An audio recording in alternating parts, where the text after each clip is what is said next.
Joe talks about Joe. And now, your host, Joe Slepsky. Hello again, everybody. It's me, your host, Joe Slepsky, and welcome back to Joe on Joe. This is the only podcast where I've covered every episode of the Sunbow cartoon, every episode of the DIC era, even all the extreme episodes of the G.I. Joe cartoon.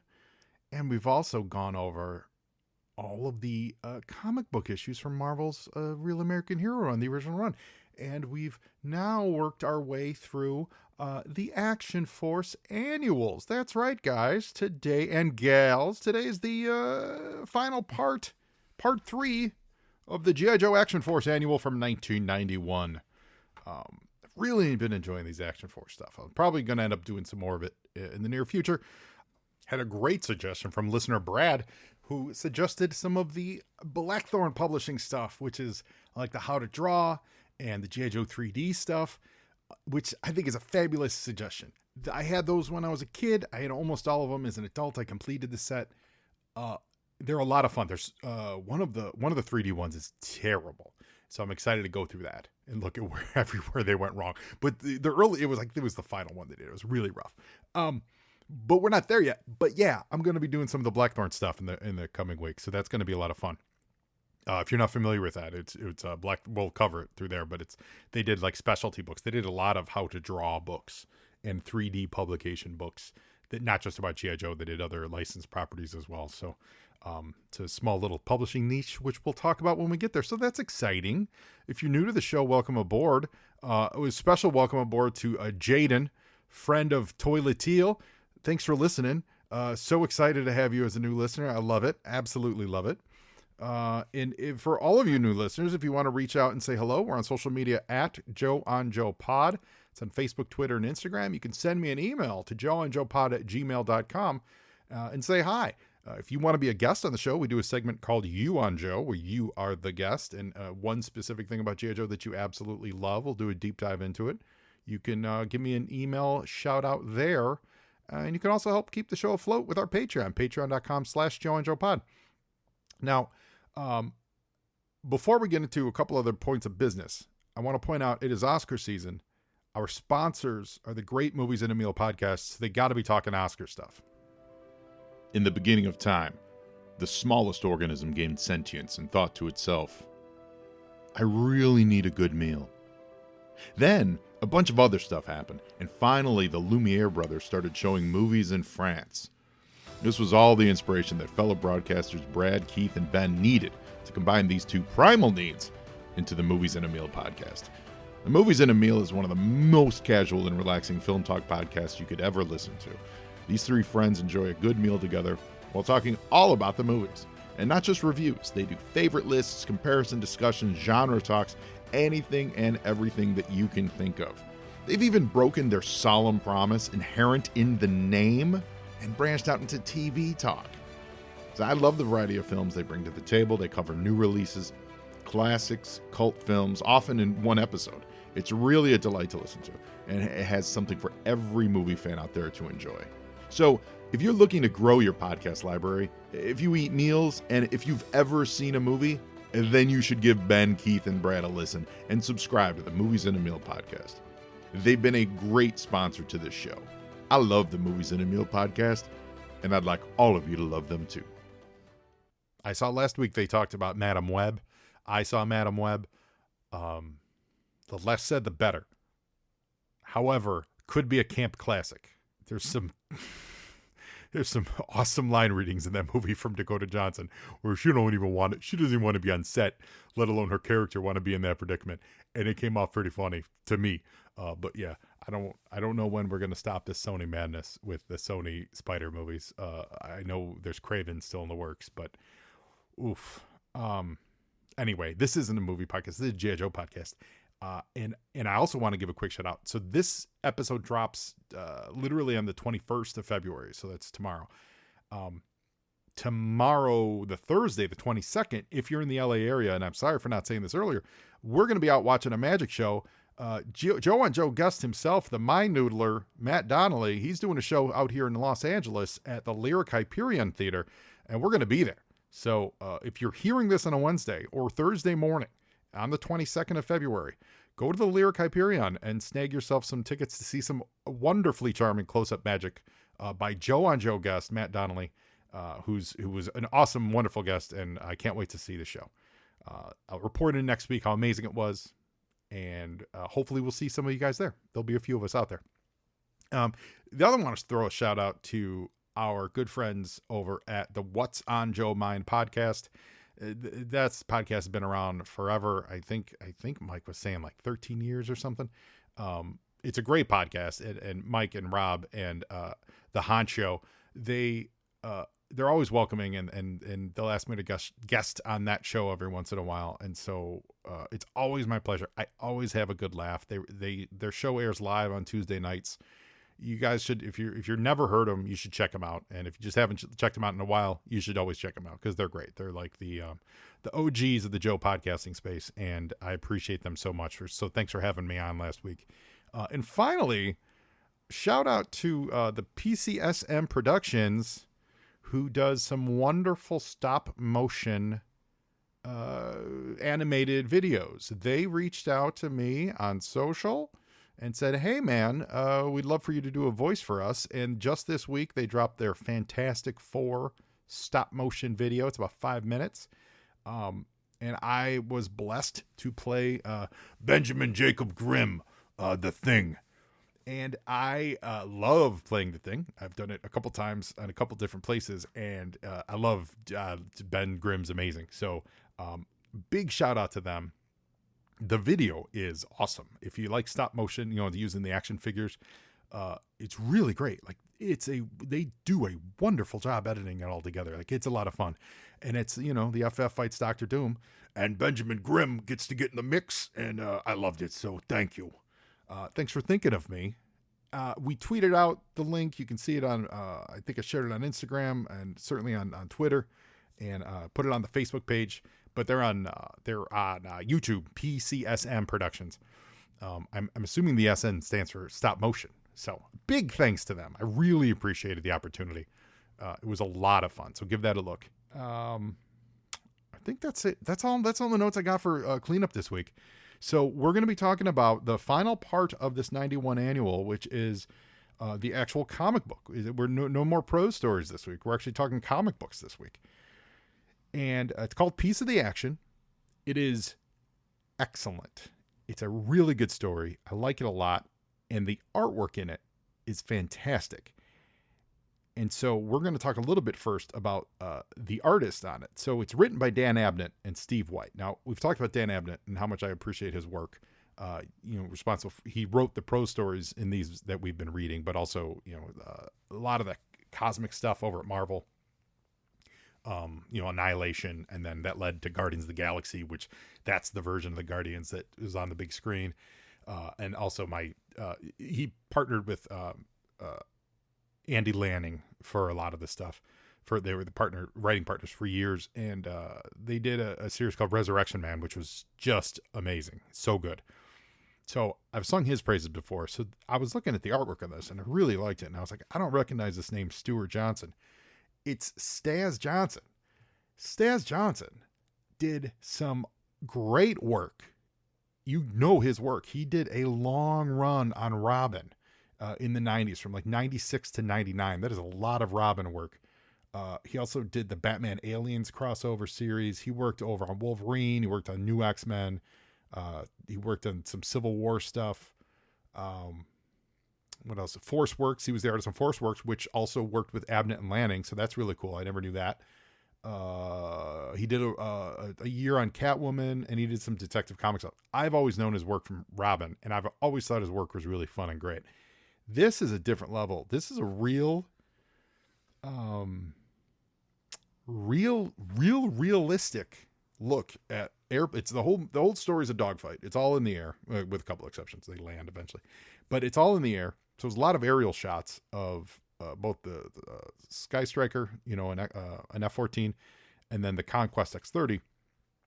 And they look great. Like they look real airplane accurate, not even toy accurate. They're certainly toy accurate, but they also look real airplane accurate. And the the posing in this. So the camera angles, like the choice of shots that he does in this, must have been using like real aerial footage, snapshots to like frame all this stuff. And I say that because it's so well done, not to say that he couldn't have thought of this stuff on his own. Like he does a wonderful job. He also makes the smart choice of using really large panels for most of it. There's a couple pages that get small, but for most of it, these panels are really large on the page, which adds to the scope of grandeur for the story. I liked it a lot, and it's one of those fun dogfight stories. We always talk about the Ace Wild Weasel showdown. It was at G.I. Joe 35. We always say how great that story was, and it is. It's that kind of a story, where there's like a duel in the sky. Everyone, like it's going to wrap up one way. There's, like there's not a moral, but there's like a little hook to it. It's not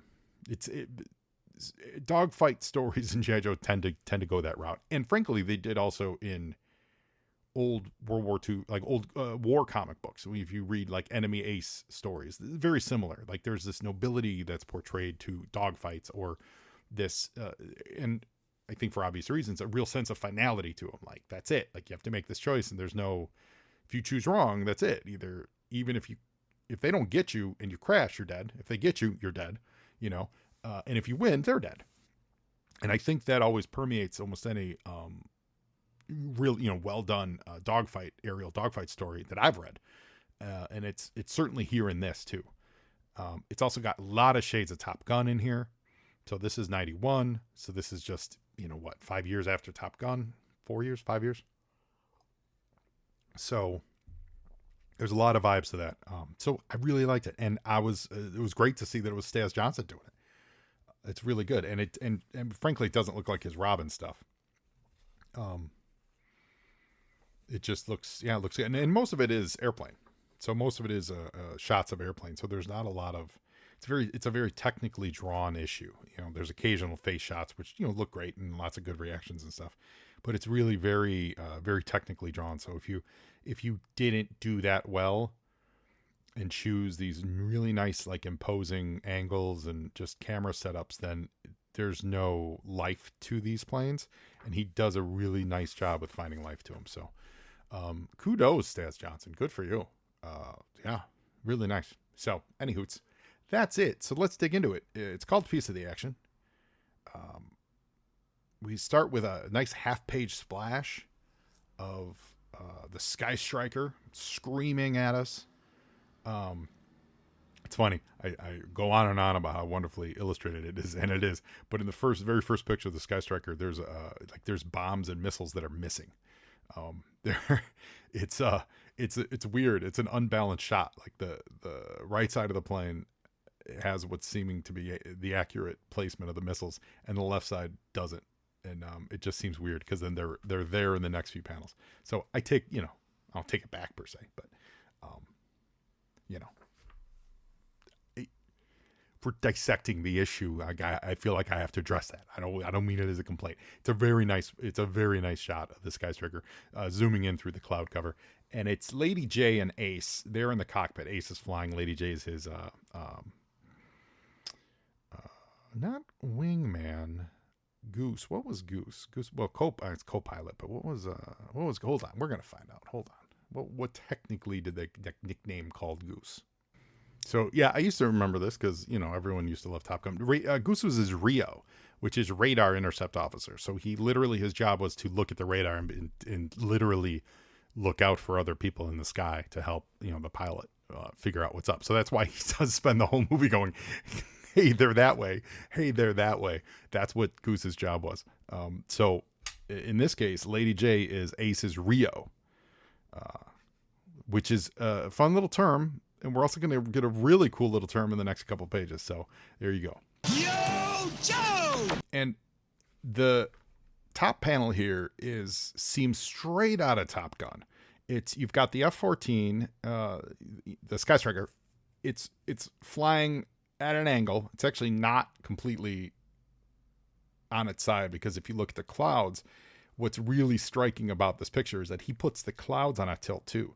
So the whole picture is on a gimbal tilt, And then the Sky Striker's also on a tilt, and he has these two Conquest X30 basically buzzing the Sky Striker. There's a ton of movement in this top panel. It's a wide panel, takes about the top third of the page, and Ace loses this match. This is also where we learn that they're in a training exercise, and the two X30s kind of buzz him. Therefore, he loses the match. Ace gives him a nice flying slipstream. I didn't see you there, and this is when we confirm it just as well as a training mission. Those conquests are running rings around us, because the Sky Striker was the old model. That was the old plane. And Scarlet is the other co-pilot. She tells Slipstream this wasn't so hard when we get a real piece of the action. So Scarlet's hungry for a fight. And Slipstream reminds her to not get cocky. This is another nice shot, aerial shot, where you chosen to put the conquests in the forefront of this little it's like a third of the page tall and about 2/3 wide. And you put the conquests in front of even though the simulation, so to speak, is over, but they're still leading the fight, right? They're a flight rather. They're in front of the X-Wing. I'm going to say that probably a lot. They're in front of the Sky Striker. So visually, what does that do? That puts the Sky Striker as an old model. It puts the Sky Striker as the loser in this category. It's the inferior plane because it's literally in third place here. So the two conquests are ahead of the Sky Striker. So that's a nice choice. You could have drawn them, they could have all been parallel, wing to wing. They could have been behind, there's a myriad of ways you could have drawn them. It's not like a continuation from that last move. They buzzed him. This is literally they're regrouping and they're still choosing to draw them in front of the Sky Striker. So that's a nice little subtle choice. So that's we learned Scarlet's there. And then now we get a really cool shot that really feels like it's from a Russ Heath World War II picture. It's a close-up of Scarlet in the lower right, and through her cockpit dome you see the other X-30, which is Slipstream, and then behind them the Sky Striker flying behind that. So you get all three, but you don't need to see the plane that Scarlet's in, but because she's in the other X-30. And it just places everybody. It gives you a nice close-up of Scarlet, so you get a little emotion of what she's thinking. In this case, she's thinking about Boredomsville, Arizona, because Ace tells her that the new Action Force tracking station in Norway, they want something to try its eyes and ears out on. So they're going to buzz over to Norway, flying in very low and fast, and see if the Norwegian Action Force can pick them up on radar. So it's a milk run, and Scarlet's bored. Yo, Joe! So over in Norway, this is the Thunderbird flight. And by the way, they're called the Thunderbird, like the Thunderbird team. That's what they're called. Thunderbird flight. This is Norway. Skip the training run, they say. We've got 4 unknown aircraft inbound on an intercept course. And this is it's an establishing shot of like a bunker with a bunch of radar, kind of with camouflage over them. So we don't exactly know who that is. We don't need to know, but it's the Norwegian tracking station. Scarlet asks if it's part of the exercise. Negative, not a drill. And we see that they've got 4 bandits at 15 miles, 1 o'clock speed, 450. So they're 450 miles an hour. And we get a little close-up of Scarlet first in the cockpit, kind of looking out to the side, like she's searching the skyways. And then I think that's Lady J that gives us the bandits. I think it's Lady J on as the Rio there. I don't think to be honest, they don't really say. Oh yeah, she's got a different helmet on, colored helmet. Lady J has a white helmet. Scarlet, they have her in a red helmet, which is funny because it's like they're emulating her hair. Which might literally be why she's in a red helmet. But yeah, so that's Lady J working the radar. So she's doing her job as the Rio, everybody. Now we get finally our first shot of Slipstream, and he calls them Thunderbirds again. He says, let's clean up.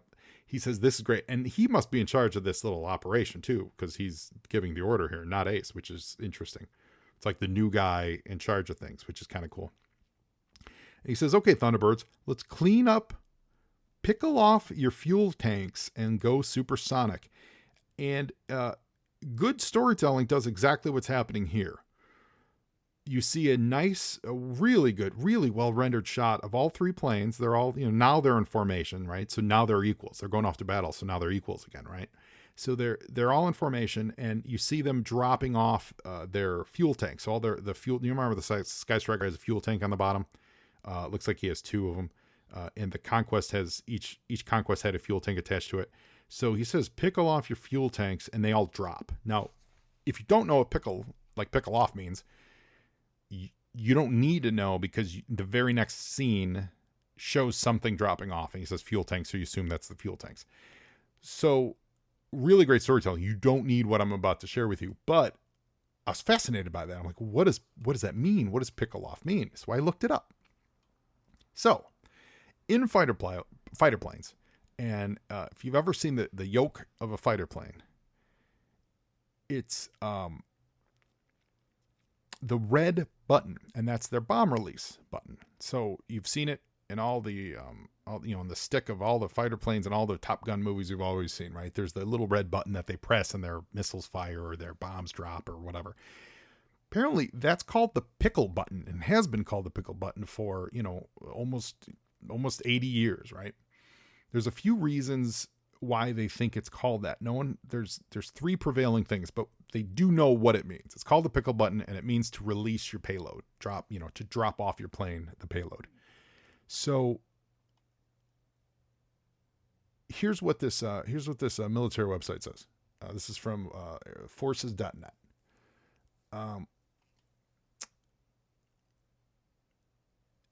It was a Life magazine article that talked about demonstrating the U.S. precision back in 1943 about bomb dropping. And they referenced it. They said it can accurately drop a bomb from 20,000 feet into a pickle barrel. So that's them assigning it, the concept to dropping the bomb into a pickle barrel. So apparently that picked up in slang. But why a pickle barrel? So apparently there was another Life magazine article where they talked about the company that made the bomb sight, literally the crosshair sight for all these airplanes in World War II. They hired Madison Square Garden in New York City for one night to entertain its staff and their families, about 15,000 people. The traveling circus company Ringling Brothers and Barnum and Bailey, known for putting on the greatest show on earth, had quite the performance planned.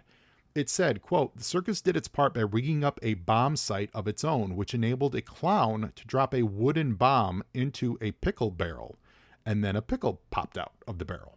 Such deadly accuracy has made the Norden bomb sights the most closely guarded secret in the Allied arsenal." This is all quotes from the Life magazine article. Is it Life? Did I say Life or Time? What did I say? Life magazine. Remember, Life magazine was the biggest thing back then. Everyone read Life. So Lieutenant General Clarence Eaker, he was the commanding general of the 8th Air Force in 1942 to 44. He was awarded a bomb in a pickle barrel trophy once he had retired to recognize his role in the strategic bombing campaigns of World War II. Another reference to it can be found in a 1945 edition of Popular Science. And they were talking about, Soldier was talking about detailing the chaos surrounding accurately attacking a destroyer. And he says the glare of the guns and the glare of the bursts blinded him a little, and he couldn't see. So, quote, "At the last second, he looked out again at the destroyer, now clearly silhouetted. Holding the bomb release button, the pickle, in his right hand, he waited to squeeze until his improvised bomb sight told him he couldn't miss." And so that's one of the earliest uses of it.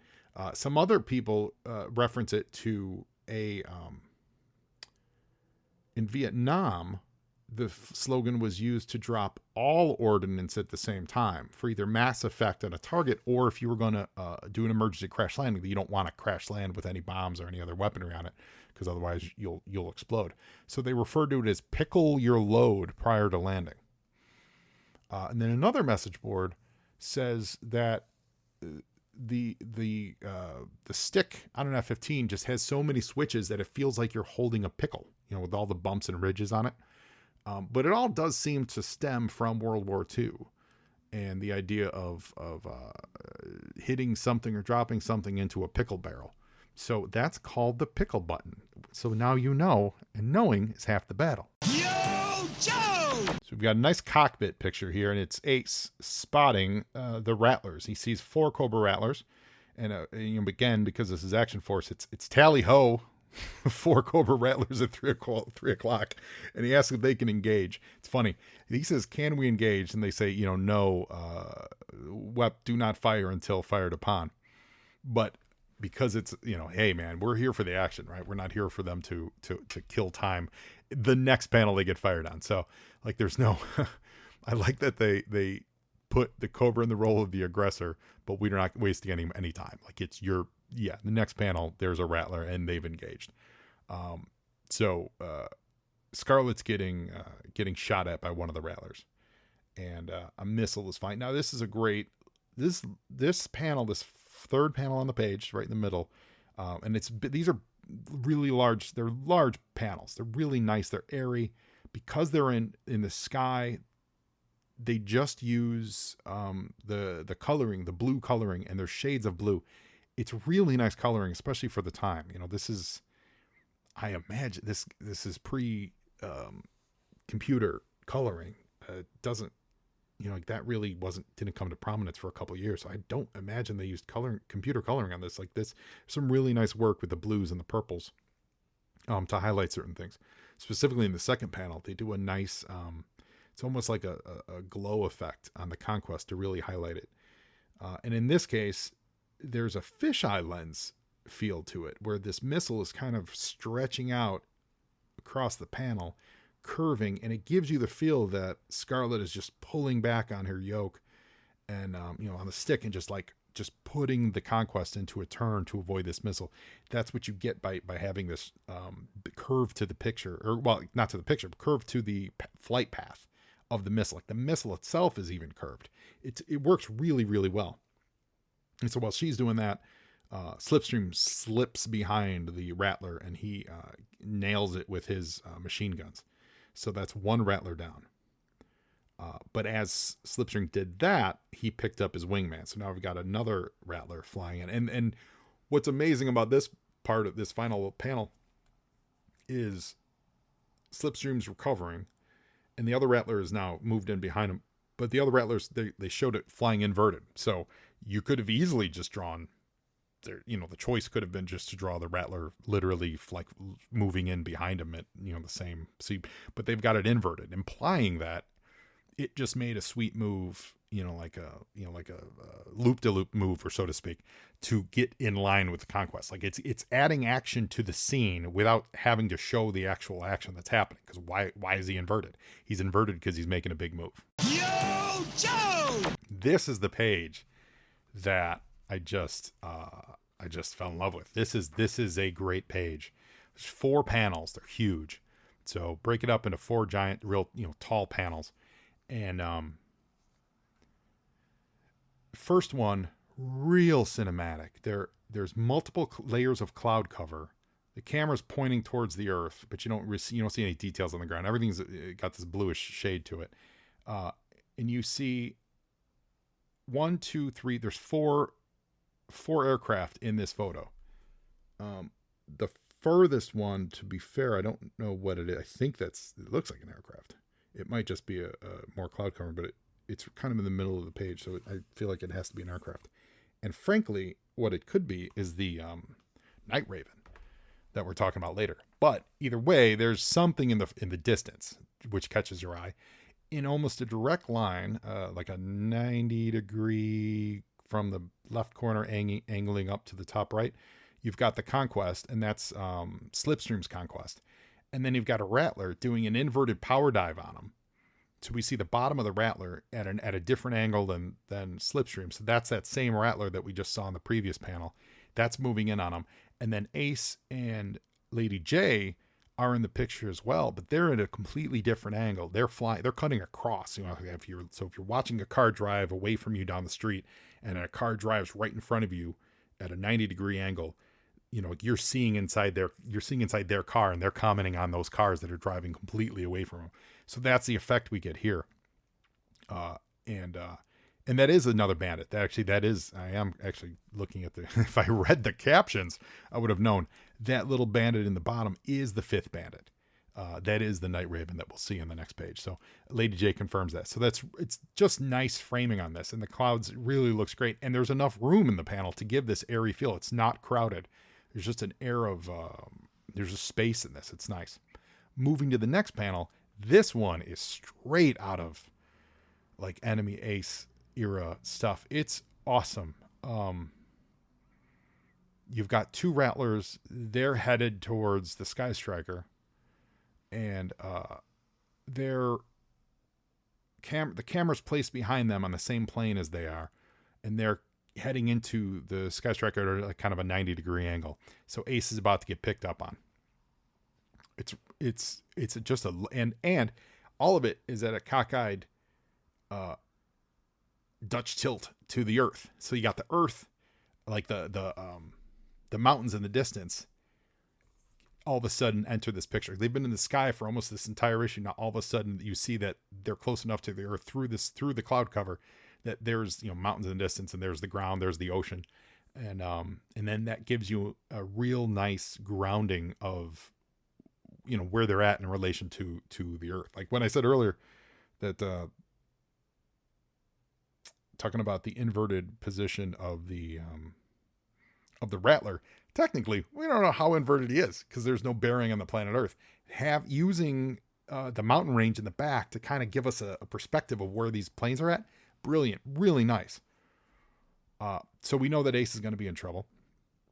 So now Scarlet picked off the Rattler that was following Slipstream from the previous panel. And then and Scarlet's like, all right, we got him. We got to get out of here. I'm getting scared. And it's just funny. Like Scarlet, starting to scare the life out of me. It's not Scarlet, but it's Action Force Scarlet. We'll say that. But then Slipstream says that he's hunting the fifth bandit. Talking about Ace. Ace is hunting the fifth bandit, but the other Rattlers were right behind him. So Ace is heading towards that other bandit that Lady J picked up on her radar. And these guys know that he's got two Rattlers on his tail. Yo, Joe! So with the introduction of land in that previous panel we talked about, now we're flying, map of the Earth, right? Larry wrote about that a lot in a lot of his comics where, you fly so low, you're following the Earth. You're not going to be picked up on radar. That's what the Joes were supposed to do for the Norway thing. Turns out that's literally what this Night Raven is doing. That's what this whole mission is. They're spying on the Joes, and or Action Force rather. So now we're above the ocean. So now, for the first time, there's a dude in it's a tiny little dinghy. And what's funny is he comes into play he gets rocked out of his boat here and then later on. So if you're paying attention, this is the other member of our cast, but there's no close-ups. It's just a guy getting thrown out of his boat as the Sky Striker flies overhead. And Ace thinks he's shaking the Rattlers, but they've lost the Lone Ranger, so to speak. So they've lost track of the Night Raven. And remember, Night Ravens are very fast. They're faster than probably all the Joe Jets at this point. Meanwhile, but hey, second panel, Ace again, tally ho. At 2:00, they put eyes on the Night Raven. So at the same time, at 12:00, here comes the Rattler. So the Rattlers overshot Ace. The other Rattler's getting in the mix too, except Ace is able to nail the overshot Rattler, but the second Rattler gets Ace. And these are smaller panels, and because this is a little more, we need to go beat for action, so you bring it smaller. And Staz still finds a way to keep the action very clear. It's really, the panels are really still very open because these planes, when you're drawing them, they're so thin and narrow, they don't take up a lot of the page. So it is taken up by the river, the sky, and the coloring on this is really doing so much of the heavy lifting on this. It's really great. And they get peppered with some machine gun fire. So they don't get hit with a missile. They're not out of it yet, but he did get them. So I keep saying, I want to say X-Wing, the Sky Striker is damaged. And the final panel's neat because the final panel is from the cockpit of the Rattler. And for the first time, the background changes. It's been, the whole thing has been these hues of blue sky, blue water, like literally the color blue has been every actual panel. But this is a moment of distress. This is a panel of Ace is about to bite it. There's crosshairs on it. We don't see the pilot of the Rattler. Like, I don't can't say it's Wild Weasel or anything. We don't see the pilot, but this is danger. And so what is the background? It's not the blue sky anymore. It is bright orange, red. They're still doing great work with the coloring as far as gradient use. But it's red, and that's not happened. The only other time we've seen red are where there have been explosions, which you get on the next page. Yo, Joe! And it's the Rattler exploding because these two Conquests fly right out, like, past it. So the Conquests took out that final Rattler, and that's a very Star Wars moment for me. That's a very much Yahoo, you're all clear, kid moment, where Falcon shows up and knocks out the remaining, the Falcon and Wedge show up and they knock out the remaining TIE fighters and let Luke do his thing. So we got a nice explosion in the middle, and it's the same color red as was used in that previous panel. So it's still the danger, except it's an explosion. So it's closed in by literally the black outline of the explosion, right? So it's like danger contained. Previous panel, danger was everywhere because it was only the border of the panel that closed it in. Maybe I'm overthinking that, but I really, really love it. Next panel, we see the Sky Striker is in trouble. They're going to limp home, but they tell the Conquest, just go get the Night Raven. So the Sky Striker's out of the chase.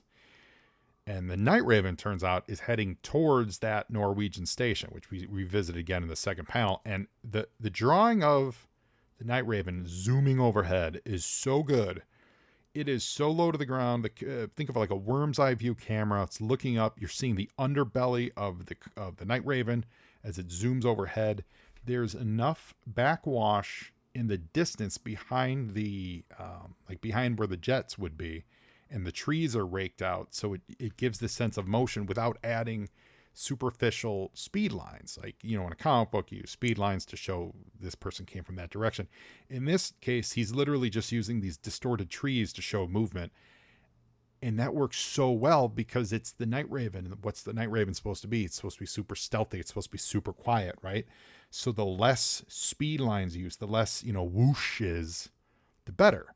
Along those lines, if you look back through the dogfighting, there are whooshes, there are, explosion lines as they fly through the clouds. There's lines of movement, and you don't get that on the Night Raven because that's how sleek the Night Raven is. It's such a subtle thing to do. It's almost like it's just not there, but it obviously is. But it's not, because it's not disturbing the air to make that. It's only this, like, the secondary things are getting disturbed, which carries over into when it escapes and it's over the water. And it was also disturbing the water too there, but it's not disturbing the air. I think that's a really neat choice. So they realize that the Joes realize that he got a bunch of pictures of the Norwegian station. So they got to get him before he gets away. And remember, this is before the pictures literally were photos, right? They were literal snapshots taken on film over, that's stored on the plane. Like, if you were telling the story now, as soon as he took that shot, they'd be in satellite, but let's just say it had to be an airplane. That would still be uploaded to a server, and as soon as it got the look, that's it, ball game, right? So in this case, they got away with what they wanted to do, but now the Joe still have an opportunity to stop them because they can catch them. But if he gets away, then the goose is cooked, which is neat because it just adds another element of conflict of, we got to stop him here. Well, we didn't do that. We failed. We still have one more chance to stop him. So there's these more stepping stones to victory there. If you were telling this modern day, you'd have to figure out some different ones. So now it's escaping back down the river the same way it came, or the fjord, as they said earlier. Yo, Joe! Zooming over the river, and sure enough, the guy in the boat gets knocked off again. It's so good. And as it cuts through this fjord and it's about to hit the open ocean, it's about to take off. Like, that's what they know. They're gonna be out of luck. However, Ace and Lady J, they were heading back home, right? So they're basically retracing their steps. So what happens is the Night Raven runs into Ace on the way home. And now we get some turbulence lines being drawn on the Night Raven. Why? Because it's breaking cover. Now it's climbing. It's now radar detectable. It's it's doing its thing. It's getting up into the stratosphere. So it would be caught on radar. It would be interrupting the airflow. You know what I'm saying? When it flies straight, it's super silent, but now it's making it's making noise, so to speak, in the air. So now you get a lot of speed lines, and now it's being drawn like any other plane. But in doing so, they cross paths with Ace. And as he turns in front of the Conquest, because the Conquests are also chasing him, but from a different direction, Ace pickles a missile, and so does Slipstream and Scarlet. Or one of them, I don't know who's who. One of them shoots a missile, and then one of them shoots their machine guns. I guess we could go back and figure it out who fired more missiles, but not sure who fired what. Based on the next page, in the order they show them, Scarlet shot a missile, and Slipstream used his machine guns. But either way, Yo, Joe! on the next panel, big old explosion, a fracachum,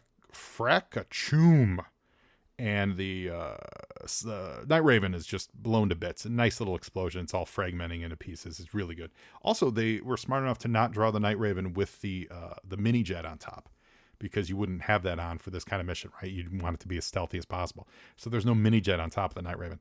And then there's a nice 3-panel shot of all the pilots' faces, and they're all saying at the same time the same word balloon, got him, right? So they all think that they got him. They all fired at the same time, and they all, it's like everyone took a shot at the goal, and all 3 pucks went in. And, so now they're flying home. And in this case, when they're flying home, in this final panel, they're all 3 are pictures. One of them says, one of the X-30s says, I thought you were going home. And Ace is like, I was trying to. The Sky Striker's in the front. And why? Because it proved its mettle. It proved that there's still some life left in this old bird. The Sky Striker can still handle its own. So now it's leading the pack on the way home. Yo, Joe! And later, one final wrap-up page on the aircraft carrier and the USS Flag, which, one, we don't get enough Flag in these comic book stories, okay?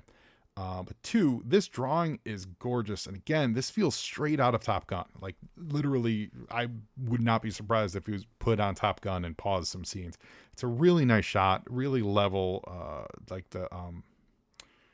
like the horizon line is completely flat and completely in line with the deck of the aircraft carrier. You got a couple X-30, you got a couple Sky Strikers on the cover, and then we get a nice little guest appearance by the Tomahawk, the J.J. Tomahawk.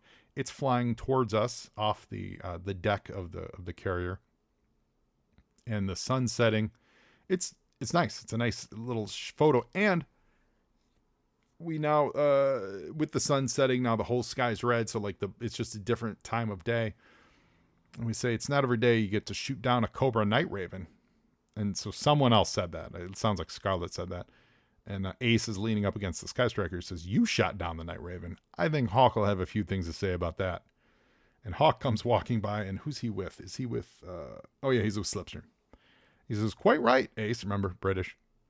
We've looked at the gun camera film from all the aircraft, and we can't tell who made the kill shot.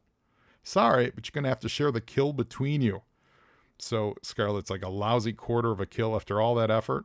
Well, Scarlet, that's your piece of the action. And that's it. That's piece of the action.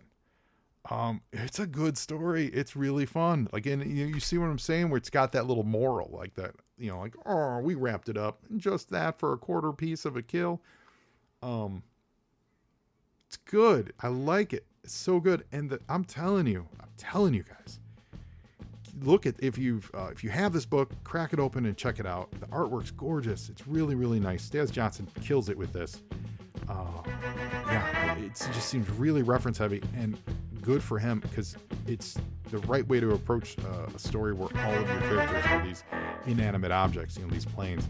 Brought a lot of life to them, and they look really, really good. So thumbs up from this guy. All right, so we'll see you next week for something. Not sure what yet, but it'll be exciting, and you'll be here, and I'll be here, and now you, Joe, and Joeing is half the battle.